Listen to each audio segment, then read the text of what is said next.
A pedidos de vários ex-alunos e pessoas que eu conheço, estou elaborando um pequeno curso simples de como elaborar um briefing. Estou me baseando na minha experiência de quase 40 anos nisso, muito trabalho feito no Rio de Janeiro e fora do Rio de Janeiro. Então, estou aproveitando para colocar isso em uma forma de curso e disponibilizar para quem tiver interesse.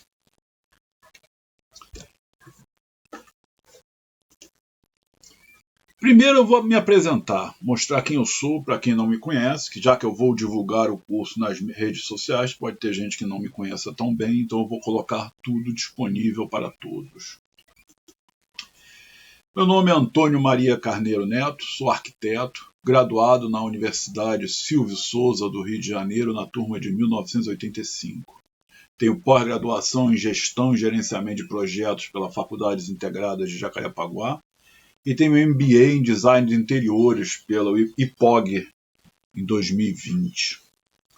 Trabalho atualmente na minha empresa, na BIC Associados, Reformas e Construções Limitadas, que existe desde 1987, para ser mais exato, e tenho mais de 30 anos de experiência, 37, 38 anos de experiência. Já fiz mais de 300 projetos, quer dizer, esse texto está vindo do Lattes. Ainda tinha 230, mas tem bem mais, que já chega quase a 300 projetos. Lecionei presencialmente no ensino à distância e no EAD da Estácio, fiquei 18 anos no magistério. Então botei um pequeno relato, um texto, que é o que eu uso no meu currículo Lattes, para me apresentar para todos. Coloquei também alguns projetos, alguns com relevâncias, pelo menos eu acho que tem relevância. À esquerda embaixo tem a primeira casa que eu fiz em Vila Tur, Saquarema, em 1986. Em cima tem o prédio da Visconde de Pirajá, 623. No centro tem o prédio da Jardim Botânico 183. E por aí vai. Tem o Mistura Fina, que já não existe mais. Tem a cobertura da Avenida Atlântica, que foi famosa na minha época. Tem algumas boates, como Barbarella, que também já não existe mais. Tem a casa lá do Leblon, que me falhou a memória agora, mas tem a casa lá do Alberico Campani, que é a plataforma 1, também já não existe mais, o prédio da Gastão Penalva da direita e o prédio da Rua do Bispo embaixo. Então são alguns dos projetos, é muita coisa, não daria eu gastar só o tempo só mostrando os projetos. Então isso é alguma coisa que eu gosto muito e eu botei para ilustrar. O que eu quero mostrar é uma visão de como trabalhar o cliente. Não quer dizer que é perfeita, não quer dizer que tenha sempre que ser feita dessa forma, mas é o que eu sempre fiz.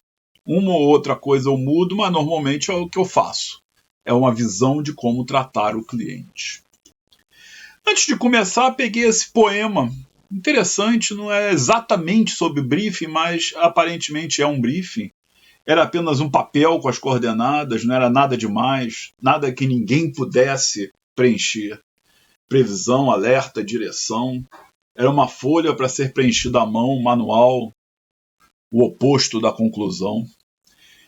Era algo tão simples que eu não entendia como é que ninguém conseguia não fazer a sua própria solicitação.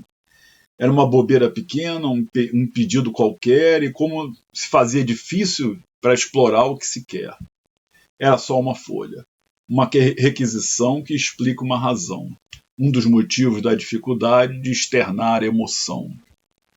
Observando a dificuldade desse pedido, qualquer que é fácil entender que quase ninguém sabe o que quer na vida e nos detalhes dela. É só um poema, quer dizer, só para mostrar a relevância que tem o briefing dentro de um processo. Introdução. O que é um briefing? Qual a função do briefing? Será que eu preciso fazer isso mesmo? Não acaba sendo uma perda de tempo? O que preciso perguntar? O que não devo perguntar? O que não devo mostrar? Então, se a gente parar para pensar, o briefing são várias perguntas. É uma sequência de perguntas que você tem que fazer ou não para o seu cliente. Então, se é importante, é fundamental. Se eu preciso fazer, sim, precisa, e não é perda de tempo. Só que eu tenho que saber fazer esse briefing. Eu tenho que saber o que eu quero do cliente, o que eu quero pegar de informação do cliente, porque eu preciso apresentar um trabalho ao cliente. Que trabalho é esse? Como é que eu vou saber que trabalho é esse? Então, a partir de agora, eu vou começar a fazer uma série de passos, de coisas que são importantes a gente saber sobre o que é um briefing. O que eu tenho que fazer para um briefing? Eu dividi esse trabalho em 11 etapas, 11 passos, que começa no 00 e termina no 11. Ah, Antônio, mas aí são 12. Sim, mas são 11 passos, porque o 00 é só o início. Mas vamos lá, vamos fazer os 11 passos. Eu vou ter um início, que eu tenho alguma coisa que tem que ser feita para começar esse processo. Eu tenho o encontro, a documentação, a verbos, serviços, usuários, estilos, cores e texturas, os cômodos, estilo desses cômodos, perguntas e obra.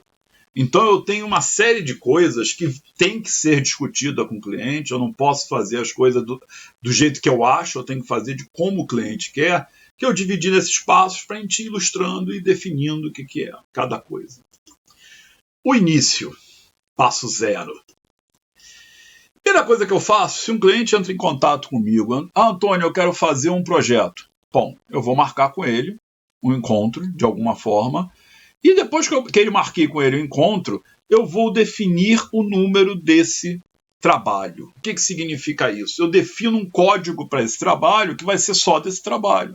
Por quê? Daqui a, 2 anos eu preciso achar a documentação, achar tudo sobre esse trabalho, eu vou procurar pelo código e não pelo cliente. Como é que eu faço esse código? Eu já fiz várias alterações nele, comecei de uma forma mais simples. Hoje, como a coisa aumenta tanto, já está numa forma mais, como é que se diz, perfeita, vamos colocar assim, mais completa. Eu primeiro defino da onde é esse trabalho. Ah, é do Rio de Janeiro? Então é Rio. Ah, é Guapimirim? É Guá. Ah, é Maricá? É Mar. Então eu boto as 3 primeiras letras do local, do preferência do bairro, como é que se diz, do município, ou do que for do meu trabalho. Se eu estiver fazendo um trabalho para o Meier, eu ponho MEI. Se eu estiver fazendo um trabalho para São Cristóvão, é São. Então eu vou colocando desse jeito. Alguma forma que eu identifique rapidamente de onde eu estou fazendo isso. Depois eu ponho o ano, o mês e o dia. Por quê?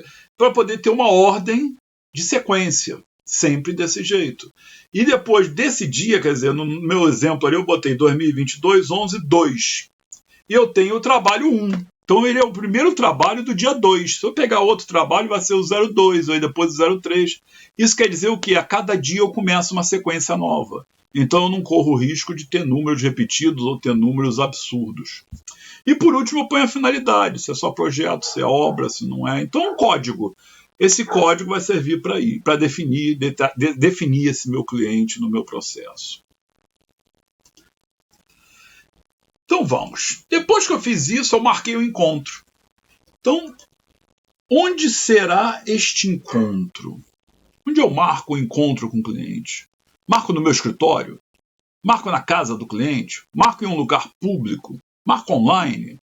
Se eu estou fazendo o primeiro encontro com o meu cliente, eu não devo fazer no meu escritório. Eu não tenho que mostrar o meu escritório ao cliente. Ele não quer copiar o meu escritório, então ele não tem nada para ver no meu escritório. Eu tenho que fazer um lugar público? Até pode ser, desde que seja um lugar público onde ele trabalhe, onde ele tenha algum relacionamento com esse local, senão também não adianta nada. O ideal é que seja na casa dele ou no trabalho dele, dependendo do que é o projeto. Se é um projeto comercial, tem que marcar na loja dele, eu tenho que conhecer a loja, eu tenho que entender como é que é o esquema. Se é uma casa, uma residência, eu tenho que entender como esse meu cliente vive. E entender não é só fazer pergunta, entender é ver como ele se relaciona com as pessoas dentro da casa, como ele anda dentro da casa, o que ele tem dentro da casa.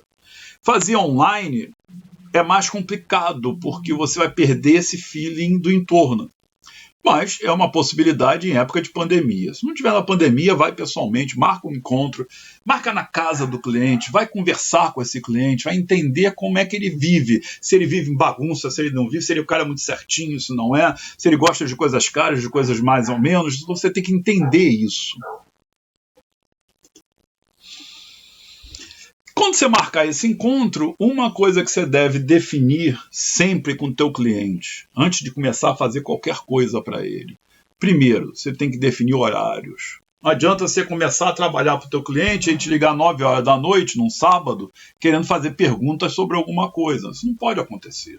Então você tem que deixar claro para ele que é um trabalho comercial. Se é um trabalho comercial, tem horário comercial. É de 8 ao meio-dia e de 1 às 6, no máximo. Não pode passar disso.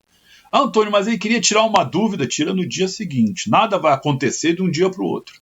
Então, a primeira coisa que você vai definir com ele, além daquele código que tu já definiu no teu escritório, que ele não precisa saber disso, você vai definir se tem um grupo de Zap, que hoje em dia tudo é feito no Zap, então precisa do Zap para isso.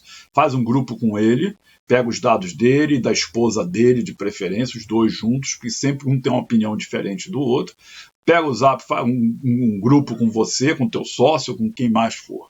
E define e deixa claro, o atendimento no Zap e o atendimento presencial somente em horário comercial. Ponto. Excepcionalmente, uma visita a uma loja um fim de semana. De repente, o cliente trabalha o dia inteiro, a semana inteira, não tem horário. Então, ele pode ir num sábado. Então, isso é outra história, mas então vai marcar num sábado. Mas, excepcionalmente, o horário de trabalho é horário comercial.